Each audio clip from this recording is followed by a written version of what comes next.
Hi, I'm Dingdong's husband. That's how most people remember me because my name is kind of boring. But Ding Dong is originally from the Philippines and her name is very common.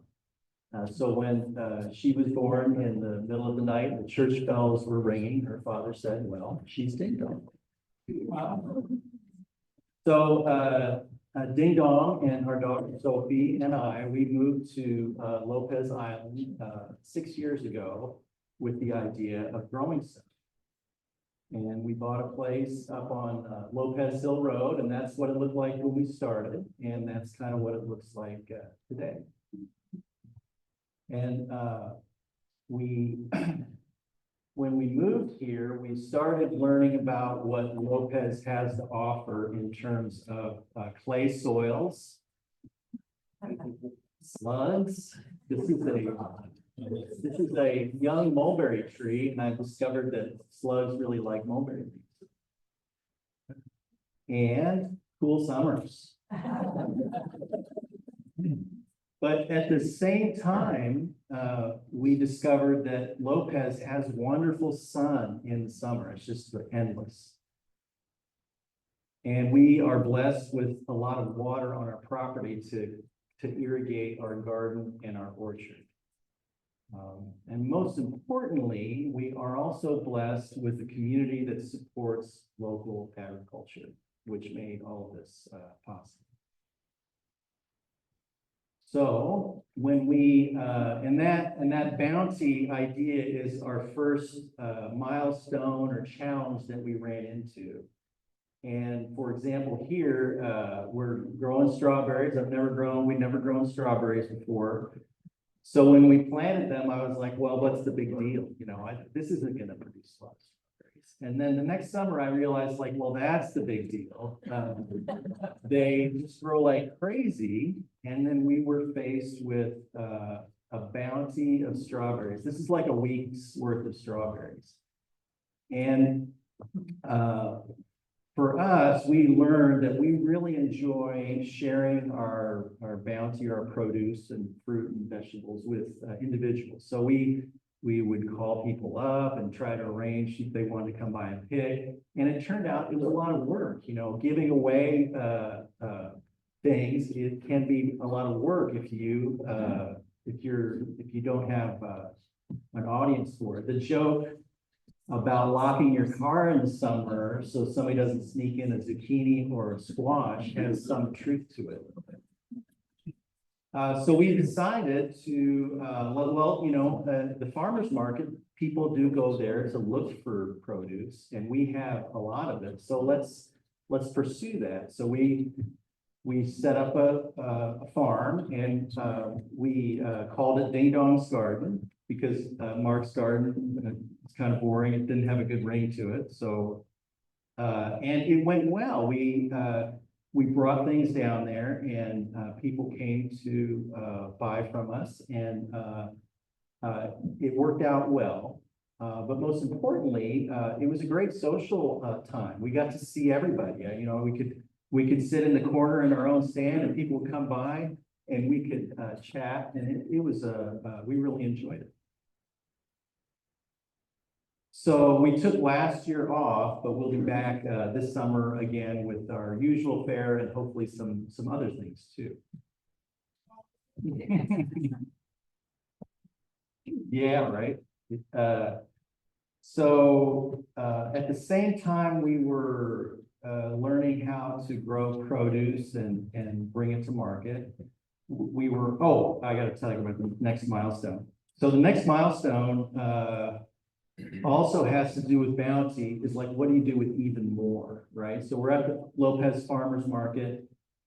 It's a great market, but it's a small community here. So 2 summers after the strawberries, we planted 200 tomatoes, and we grow tomato plants. We grow Silettes, which I don't know if you've grown it, but it's a great tomato for here. And then later in the summer, we took our daughter Sophie to college. And we came back after, I think we were gone maybe a week, And we came back and I went out to the garden and this is three Celebs plants here. And I ran back in the house like, hey babe, we got a problem. Because we had way more tomatoes than we thought we could sell at the farmer's market. So we decided to harvest them all and bring them to the market. And I don't know if you can see here, but there's tomatoes in the cars, on the tables. And you can see my expression is probably like, oh no, I'm gonna be eating tomato sandwiches for the next few months. So, but we put notice out on Facebook and Instagram and we sold out. It just goes to show, I think the point of all this is that if you sell something that people want, and it's reasonably priced, and it is, and people know it's there because it's sometimes, it's not, the farmer's market may not have what you're looking for.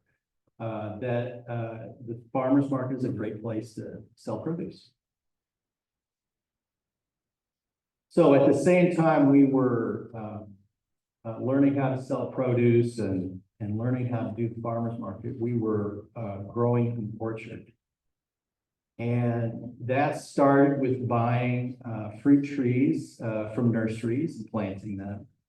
And it evolved into buying scion wood, which is a cutting from a fruit tree that you would graft onto a similar fruit tree, which led to the discovery that there's some trees out there that if you take a cutting and put it into a pot or into the ground, it will grow. So that was exciting to me because I was still relatively new to growing things. So I was like, oh, this is easy, let's do this.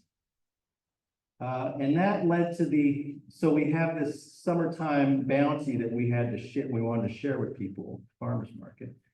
But now we had all these cuttings on our property in the winter that we could share with other people that, around the United States.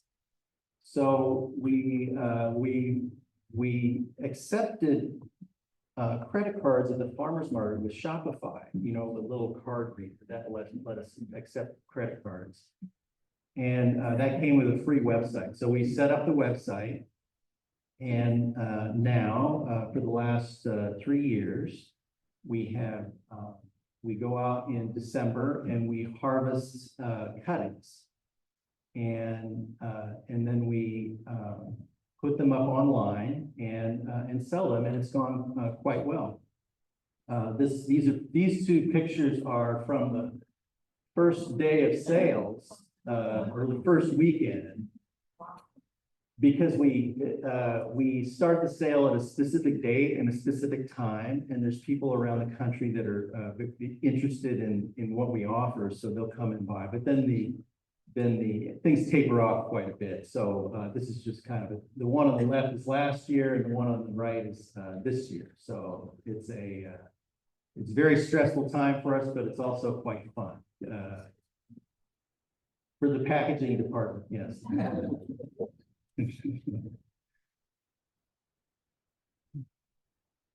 So we try to tie those two things together so that the summertime business of selling produce locally ties in with the selling cuttings online throughout the country.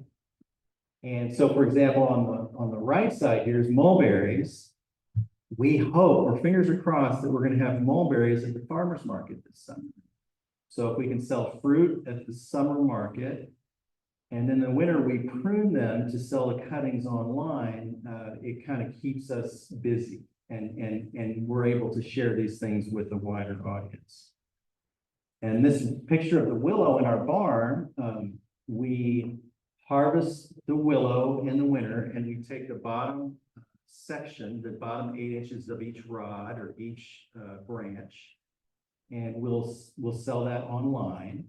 And then the top part, the top 3 to 5 feet of each willow branch, we bundle together, and we will sell at the farmer's market this summer. It's in our barn drying right now, but we'll have varieties for weaving or for decoration and things like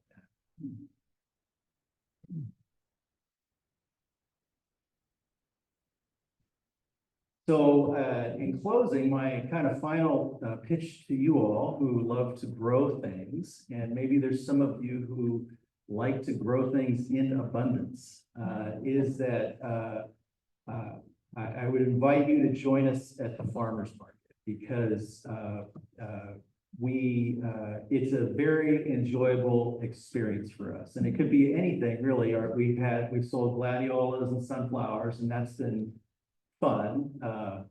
And garlic we've sold in the past, and we're going to try again this year. But we would invite you to join us. And at the very least, we would very much look forward to you all coming by to visit us at the farmers markets. Thank you very much.